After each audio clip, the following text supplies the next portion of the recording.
Recently, President Obama and Al Gore have both come out aggressively against Fox News' Rush Limbaugh and saying, look, they're influencing Republican politicians to be more and more extreme. Now, that's a point that seems nearly indisputable, even if you don't think they have overall a lot of power, and I'm going to argue against that in a second.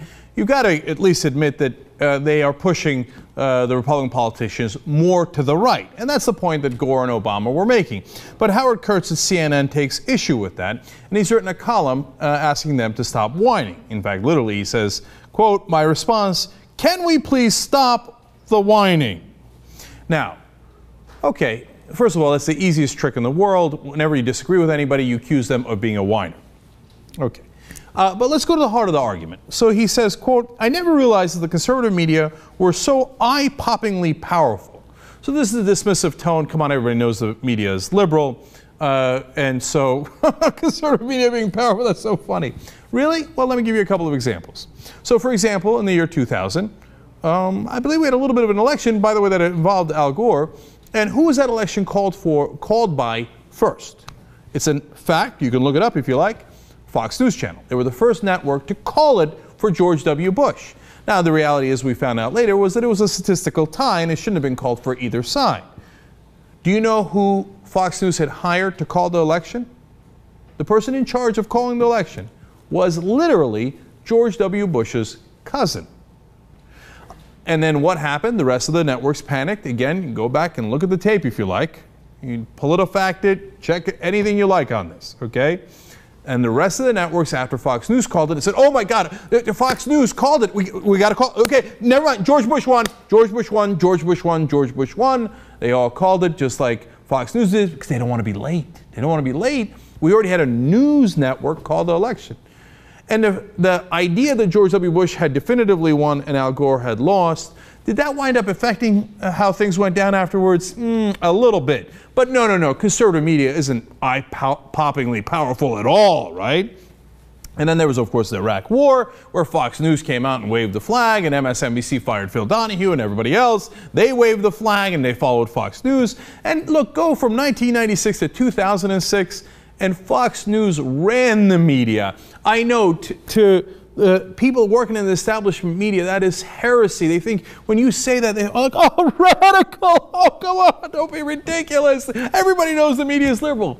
Nonsense. Fox News would push one story after another into the mainstream of the media, and CNN and MSNBC would run behind it like lapdogs. Those three networks are in every newspaper office, they're in every radio office, they're in every local television office, and they all followed on Fox News. Now, things have gotten a little better. In 2006, Keith Olbermann does his famous special comments. MSNBC starts going to the left. The equation gets a little balanced out. Now, is Fox News still powerful? Look, they sneezed in Van Jones' direction, and Obama threw him overboard. They just looked at Shirley Sherrod the wrong way. She had to be pulled over literally to the side of the road and fired.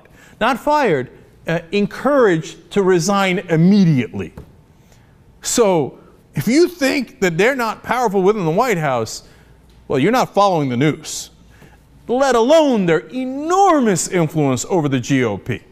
All right, these things should be obvious to anybody following the news. Then Kurtz goes on to this next comment. Whatever you think of Fox, Rupert Murdoch's network has been a financial success, and current TV was anything but. Now, this is my favorite argument. Oh, well, Fox News worked. It was a financial success. So they must be right. They must be doing something right. And progressive media, you can't figure it out. I know. So wait, which one is it? Is all the media liberal? Or can liberals not succeed at all in media? Which one? They never clarify that point.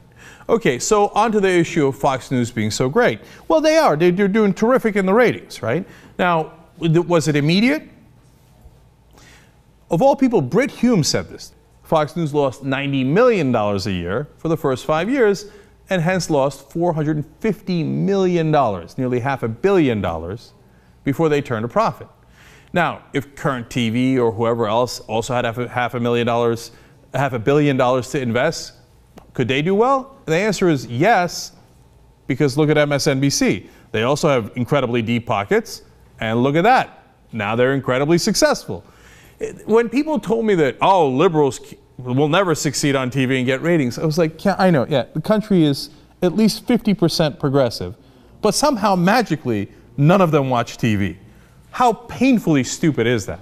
So it's a matter of having enough capital to make that investment. So now, in order to understand that you shouldn't take success in the ratings as a guide for who's right and who's wrong, let me give you two more points here. First of all, O'Reilly, who's been the leader in cable news for a long, long time, over a decade, has at his height, not anymore, but at his height, had over 3 million viewers a night. So let's do a quick math on that. 3 million viewers are exactly 1% of the US population. So the fact that they were able to super serve that audience and say to conservatives, hey, you know what?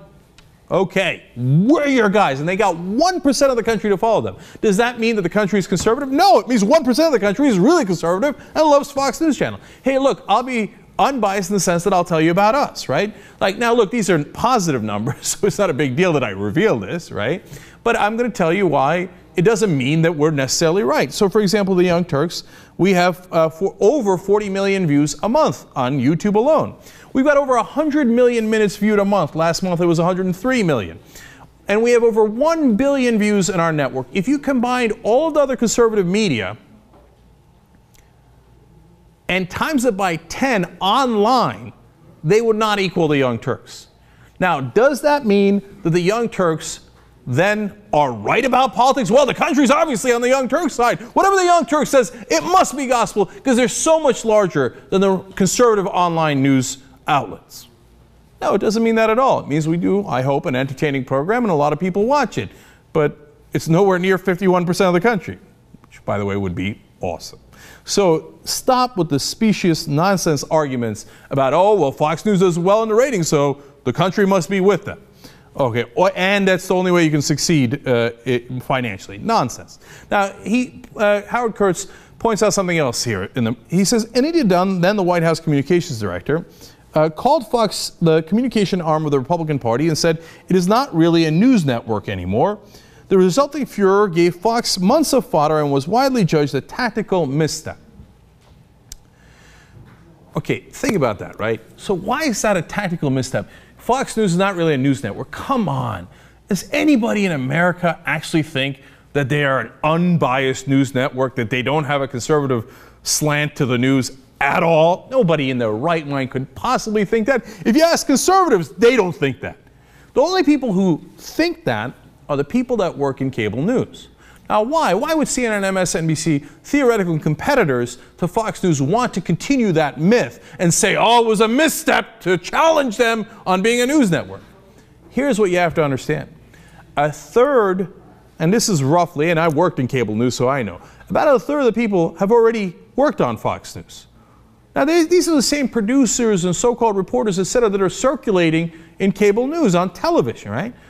A third of the reporters, the producers, etc., already worked at Fox News. They might work there now, or they already moved out and they're now at MSNBC or CNN. I can't tell you the number of people that worked at Fox News that now work at MSNBC. I saw it, right?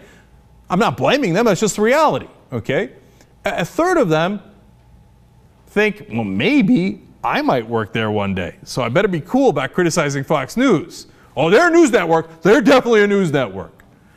And at least a third, but in reality, at least 2/3 know someone in the industry that is a friend of theirs that works at Fox News Network. And they don't want to say, hey, Joe or Sally are propagandists that work for an arm of the Republican Party. They want to say, no, they're good, solid news anchors. I mean, their opinion shows on Fox News. But no, my friend, the producer, my friend, the reporter, is terrific reporter. No. I know he's taking money from Roger Ailes, who used to be, the chief propagandist for the Republican Party and is still the chief propagandist for the Republican Party, but on a much more efficient scale at Fox News.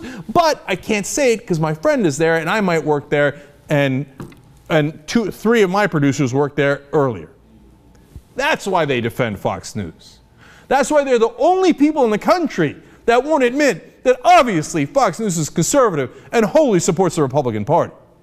The guys on cable news pretending to compete with Fox News. And then finally, I will give Howard this credit.